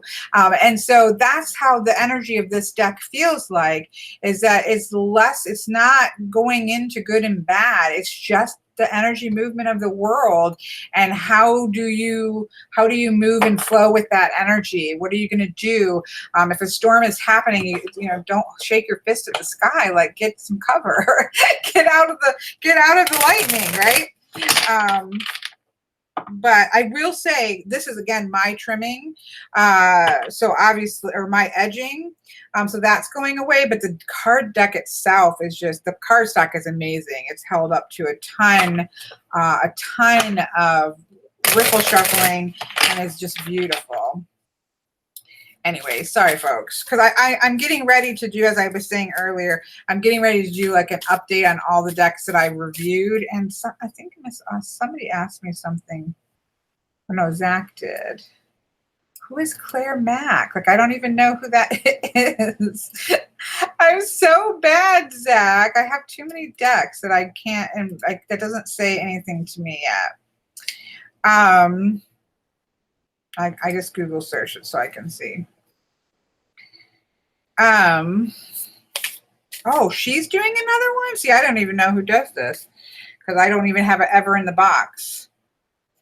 Yeah. Apparently she's making a new one. No, I didn't even know she had a new one coming. I literally haven't put this back in the box. The box is up on a shelf, and I don't ever look at it because it's, hi there, Two of Owls. How are you doing? You're catching us at the end of a chit chat. So when we just depart, it is not to do with you. We just are coming to the roundup. I didn't know she was doing a new one. I think it's just a second edition of this, though, isn't it? Am I wrong? Is it a new? I know, you guys have me excited. I feel like it's just a second edition of this. I actually read that the cardstock wasn't supposed to be as good, and so I found one of these, and Patrick did. Actually, my friend Patrick, he found two of these at a shop, and I ordered it from a shop because I heard, and I could be wrong, but I heard that it wasn't going to be the same cardstock, and I love this cardstock, so I'm sorry, but I still think it's worth it. Whatever the cardstock is, I still think it's worth it because it's a stunning deck in terms of usage. Oh, there is another new one, he says. Zach said she is doing a second print run of the Illuminated Earth and a new Oracle that he wishes were. Can we find it, Zach? All right, let me go back here. We're going to click on something. We'll have to get back with you on that. I have no clue. I don't know card stocks. Like, I know there are some people can pick up a card and say, oh, this is like, you know, this is like 350 GSM, XYZ kind of stock, blah, blah, blah. I can't do that. It is silky matte, not sticky matte, but silky matte. And it's over 300. I would say it's over 300 GSM, but it's not too thick. It's not too thick to riffle shuffle. I'm not a professional. I'm not a professional cardstock person. I have no clue. Somebody else on here probably has it and can tell you what it is. I just etched it with a marker. It's a Tombow gold marker. Yeah, exactly, Nikki. Ramen noodles all the way. No, I am not. Oh no, I believe that. Phoenix Rising, aka Gail, says, I'm not a professional cardstock person is what I meant. Thank you, Miss Sparkle Divine. If a deck doesn't have good card, I won't use it, even if the images are beautiful. You know, it's about the experience, right, Gail? And if the cardstock messes with your experience, then it messes with your experience. I am a professional reader, but I'm not a professional cardstock expert. If it ripple shuffles good, I'm happy. We got way off track, didn't we? Okay, let's see what we get here to wrap up this chat. Ooh, we have transient, understanding the cycles. We have release, and we have support. That is interesting combo. I will also say, I'm still not, I think these little keys at the top, they just don't do anything for me whatsoever, because I think it really depends on the question and what you're asking. But I have to say that her guide, the little white book that comes with this, it's very small. Like, you only get like a little paragraph. They're very good. It really does sort of hone you into seeing the cards and the messages from this bigger perspective of the earth, and not being so microcosm, but being much more macrocosm. I think it's just enough to just, you know, if you're having a little trouble honing where you're going to go, it's just enough to push you there. So I do actually like that. Every once in a while, little white books are actually good, useful little white books.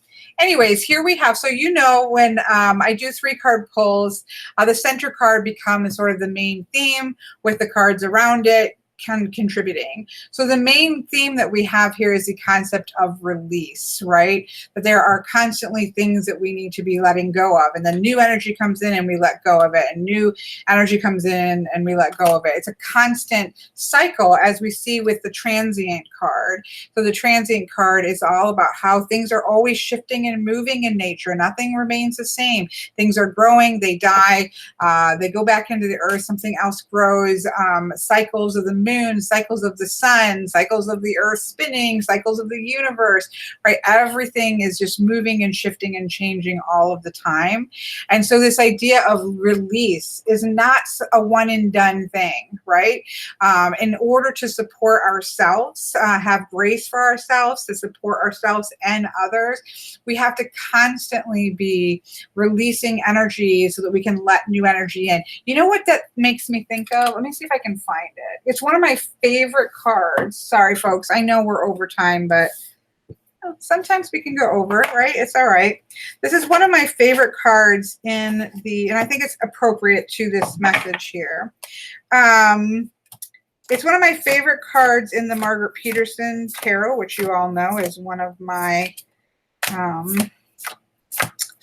pieces of my soul deck, because I don't just have one piece, I have multiple pieces of my soul. But certainly the Mark Peterson is one of mine. And one of my absolute favorite cards is this one. I'm sorry I keep rubbing my nose, everybody. My allergies are going insane. So here we have the Six of Coins. Look at this. Okay, so we're talking about the cycle of the part of the way in which we support ourselves and then are able to then support others is by understanding that this release is that constant, it's a cycle. It's something that should be continually moving in and out. Energy is not really made on our world and in our beings to stay still, right? The cells of our body die off and regenerate. This is just part of the process. And so we should be in that constant cycle of releasing. And so what I love about this particular card is that here we have the footprints, right? So we're standing with our feet on the earth, drawing in energy from the earth, right? And then we have the hands that are on the ground. I cannot stand that way. I've never been that flexible. But we have our hands on the ground and we're releasing energy back into the earth. So this representation of the Six of Pentacles is very much about that cycle of pulling in and releasing. If we're just drawing in and we're never releasing, that's not good. We're going to blow up and have an explosion. If we're constantly releasing and not drawing energy up, we're going to deplete ourselves. And so this is very much a card that says that it has to be, this cycle has to be in balance. And so I just think it's an amazing representation of the Six of Coins. It's my favorite of all time representation of the Six of Coins. And that's really what we're talking about with these three cards, which I probably put in order, is understanding that in order to have grace and support for ourselves and for other people around us, that we can't hang on to things. Nothing stays static. Nothing stays the same. We have to be willing to release and then pull in more energy, release and pull in more energy. And that should be in balance, like we spent the first hour talking about. So there you go. That's our card pull for the day. But I'm not put those upside down.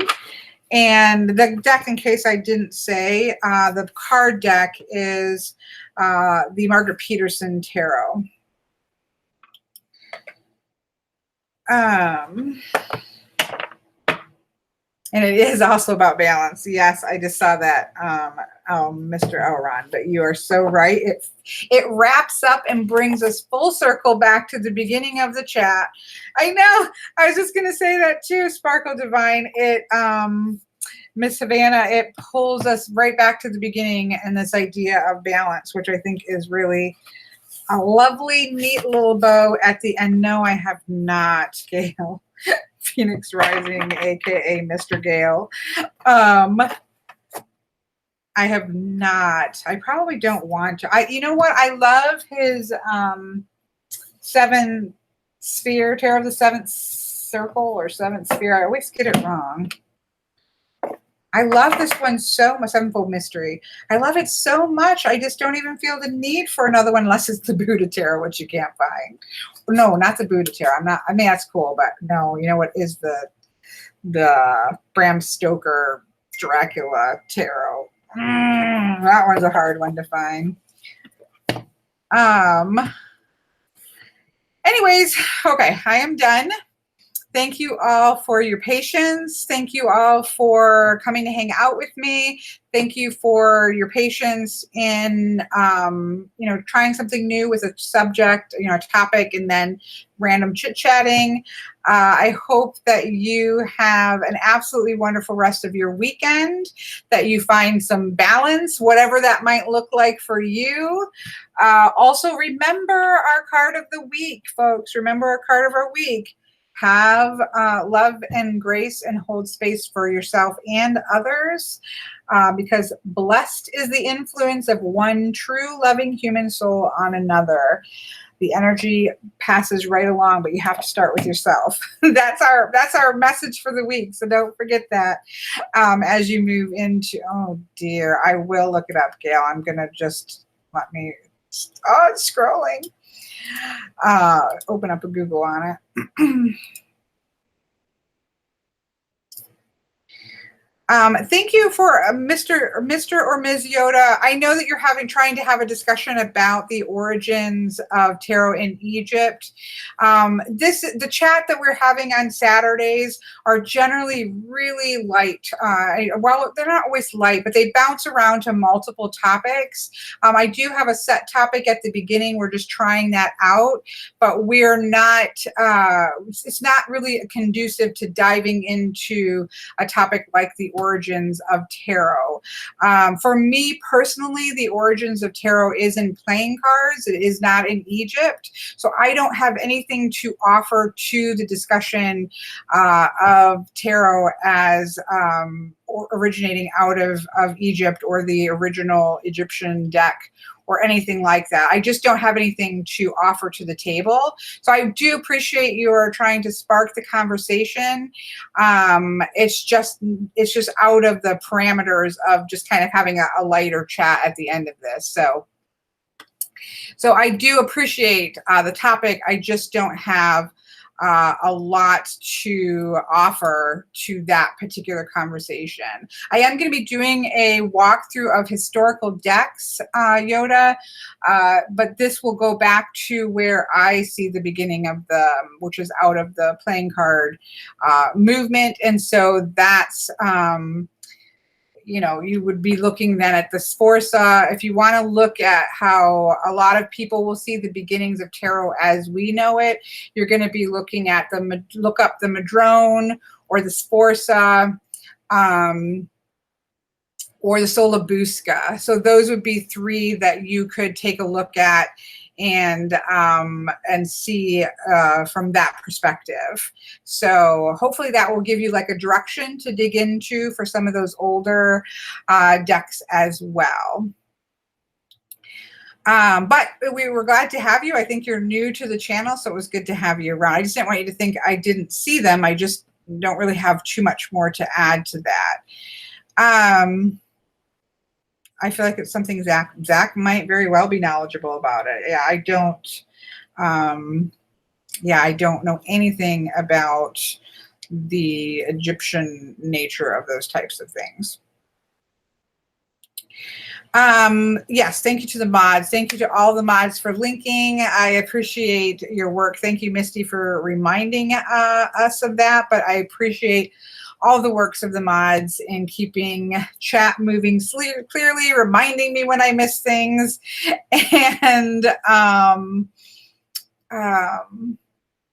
and all of that work that they have to do versus being able to really pay attention to what's going on, right, in terms of conversation. So, oh, sorry you missed at the end as well. Everybody popping in. It usually starts at 4 p.m. Eastern Standard Time on Saturdays. Okay, I'm really going to go this time. So you all have an absolutely wonderful rest of your weekend.